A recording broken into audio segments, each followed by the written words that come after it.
आदमी को क्या होता है, अभी आप देखिए हमारे हिंदू लोगों में क्या होता है कि थोड़े पैसे बढ़ जाते हैं ना तो भक्ति छूट जाती है, भगवान छूट जाते हैं, धर्म छूट जाता है, संस्कृति छूट जाती है, पैसा का अभिमान बढ़ जाता है, फिर वो मंदिर नहीं जा सकते, सत्संग में नहीं जा सकते। पैसा का इतना गर्व रहता है, इतना उसको घमंड रहता है, तो पैसा उसको मंदिर जाने नहीं देता है, कोई धर्म में जाने नहीं देता, धर्म कार्य करने नहीं देता है। और कोई भी पूछता है तो तुरंत बोल देता है I don't believe in God, ऐसे बोलने लगता है। ये मुस्लिम भाइयों को आप देखिए 5 टाइम नमाज पढ़ ही लेते, कहीं भी जाते, ट्रेन में जाते तो ट्रेन में नमाज पढ़ लेते।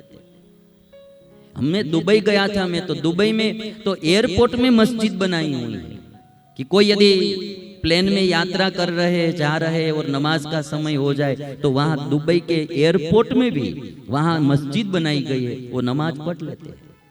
ईश्वर की बंदगी करना, खुदा की बंदगी करना, ये उनके नियम, जीवन में नियम है। तो थोड़ा हमको भी, क्योंकि जाएंगे ना, ये जब सब कुछ सानुकूल होता है तब तक पता नहीं चलता है, जब सब प्रतिकूल होने लगता है ना तब पता चलता है कि अब ईश्वर की जरूरत है। और इसीलिए यहाँ कुछ भी हम करेंगे, कितना भी करेंगे, हाथ में कुछ आने, और इसीलिए गीता में, जो कपिल गीता में कहा है कि माँ साधुओं में जब प्रीति होगी तो आपका कल्याण होता है। और कपिल भगवान ने एक बात बताई कि माँ कभी भी किसी के साथ द्वेष मत करना, किसी का अपमान मत करना। एक बहुत बड़ी बात कपिल गीता में कही गई है, किसी के साथ द्वेष मत करना और कभी किसी का अपमान मत करना। चाहे आपका नौकर हो तो भी उसका अपमान मत करना, चाहे आपका ड्राइवर हो, वो भी इंसान है, उसको भी भाव से रखो, प्रेम से रखो। भाग्यानुसार, तकदीर के अनुसार किसी को ज्यादा मिलता है, किसी को कम मिलता है, इसका मतलब ये नहीं है कि वो इंसान नहीं, वो भी इंसान है, उसको भाव से रखो, प्यार से रखो।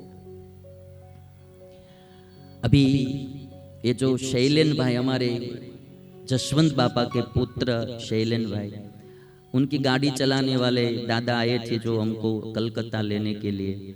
वो बोल रहे थे कि मैं 40 साल से यहाँ सर्विस कर रहा हूँ, 40 साल से। तो कोई आदमी 40 साल एक जगह पर रुकता है तो उसका मतलब कि उनको भाव और प्यार से रखते हैं, तभी आदमी वहां रुकता है। भाव और प्यार जो है वो इंसान की बेसिक जरूरियात है, वो बेसिक जरूरत है, चाहे गरीब। और गरीबों को तो राजी करना बहुत आसान होता है, थोड़ी बात में वो राजी हो जाते हैं, वो प्रसन्न हो जाते हैं। और इसीलिए कभी भी कोई गरीब का भी अपमान मत करो, नौकर का भी अपमान मत करो, कभी अपने ड्राइवर का भी अपमान मत करो, क्योंकि वो भी इंसान है, उसकी तकदीर खराब है, वो आदमी तो खराब नहीं है। और इसीलिए कपिल गीता में भगवान ने कहा माँ से कि माँ कभी किसी का अपमान मत करना, किसी के साथ द्वेष मत रखना। थोड़े दिन के लिए हम इस दुनिया में आए हैं, हमको यहाँ परमानेंट नहीं है। जैसे आप यहाँ धनबाद से दिल्ली ट्रेन में जा रहे हैं और आपको एक सीट रिजर्वेशन आपने करवाई है तो एक सीट मिल जाती है, तो वो जो सीट आपकी है ना वो परमानेंट नहीं है, वो दिल्ली तक है, वो दिल्ली तक आपके हाथ में रहेगी। आप बोल सकते कि ये सीट मेरी है, ये सीट मेरी है, बोल सकते हैं। दिल्ली जब आ जाएगा तो वो सीट आपको खाली कर देनी पड़ेगी, दिल्ली तक आपके हाथ में है। हो सके तो कोई गरीब को आप बिठा भी सकते हैं आपकी सीट पर, जिसको सीट नहीं मिली है थोड़ी देर तक आप सोने के लिए उसको सीट दे सकते हैं। सीट आपकी है, जरूर है आपकी। आप दिल्ली जब आ जाता है तब तक में आप पुण्य करना चाहे तो पुण्य भी कर सकते हैं। किसी को सीट नहीं मिली है तो आप कह सकते बैठिए भाई मेरी सीट है, बैठ जाए, थोड़ी देर सोना है तो थोड़ी देर सो जाए, तो आप पुण्य का काम कर सकते हैं। जब दिल्ली आ जाएगा तो आपके हाथ में वो सीट रहने वाली नहीं है। ये बात हम सबको पूरी तरह से याद रखना चाहिए।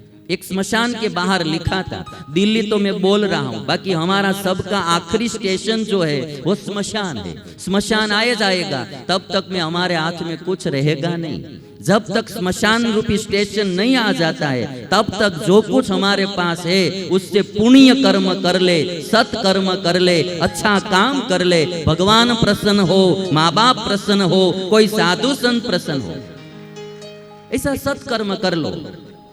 कल स्टेशन आ जाएगा दिल्ली तो फिर कुछ हाथ में। मैं तो उसको ही बुद्धिशाली समझता हूं। स्वामीनारायण भगवान ने कहा है वचनामृत में कि जो इस संसार के बारे में बहुत कुछ जानता है उसको क्या कुशाग्र बुद्धि वाला कहना। कुशाग्र बुद्धि, कुश माने दर्भ, दर्भ का जो अग्र भाग होता है ना वो बहुत तीक्ष्ण होता है, और इसलिए तीक्ष्ण सूक्ष्म बुद्धि वाला आदमी उसको कुशाग्र बुद्धि वाला कहते हैं। जो बहुत संसार में सब कुछ जानता है उसको कुशाग्र बुद्धि वाला जानना चाहिए, या जिनको बहुत शास्त्रों का नॉलेज है उसको कुशाग्र बुद्धि वाला समझना चाहिए। स्वामीनारायण भगवान ने कहा कि जो अपने जीव के कल्याण के लिए प्रयत्न करता है वही कुशाग्र बुद्धि वाला है। इस दुनिया का बहुत नॉलेज होने से क्या, शास्त्रों का बहुत नॉलेज केवल होने से क्या, शाब्दिक ज्ञान होने से क्या, अनुभवात्मक ज्ञान होना चाहिए। जो परमात्मा की ओर यात्रा करता है, जो पाप से बाहर निकलकर पुण्य की ओर यात्रा करता है, असत्य में से बाहर निकलकर सत्य की ओर यात्रा करता है, अधर्म में से बाहर निकलकर धर्म की ओर यात्रा करता है, और जो माया में से बाहर निकलकर भगवान की ओर यात्रा करता है वही कुशाग्र बुद्धि वाला है। बाकी तो हमारे पास 2 दिन की जिंदगी है, कैसे भी बिताना वो हमारे हाथ की बात है। जिंदगी सबको भगवान ने दी है, कैसे जिंदगी को व्यतीत करना वो हमारे हाथ की बात है। एक दिन सबको पता चलेगा कि हाथ में कुछ आया नहीं, खाली हाथ जा रहे। स्मशान के बाहर लिखा था, एक स्मशान भूमि में स्मशान के बाहर लिखा था कि मंजिल तो तेरी यही थी, बस गुजर गई जिंदगी यहाँ आते आते। स्मशान के बाहर ये बहुत अच्छा सूत्र लिखा था कि मंजिल तो तेरी यही थी, तुम्हारी आखिरी मंजिल तो यह स्मशान ही था, तुम्हें यहीं ही विराम करने का था। मंजिल तो तेरी यही थी, बस गुजर गई जिंदगी यहाँ आते आते। क्या मिला तुझे इस दुनिया से, अपनों ने ही जला दिया, जाते जाते अपनों ने ही जला दिया, जाते जाते। तुझे क्या मिला इस दुनिया में? इसलिए ये भगवान कपिल कहते हैं कि माँ, भगवान का भजन करना, किसी का द्रोह नहीं करना, किसी से द्वेष नहीं करना, किसी का अपमान नहीं करना। और अंत में कपिल गीता में कपिल भगवान ने कहा है कि जब गर्भावस्था में बहुत दुख होता है, माँ को भी दुख होता है और जीव को भी दुख होता है। जन्म का दुख, मरण का दुख, लख 84 का दुख और नरक यम यातना का दुख यदि जीव को याद रहे तो कोई पाप कभी भी कर ही नहीं सकता, किंतु ये भूल जाता है, इसलिए फिर पाप में चढ़ जाता है।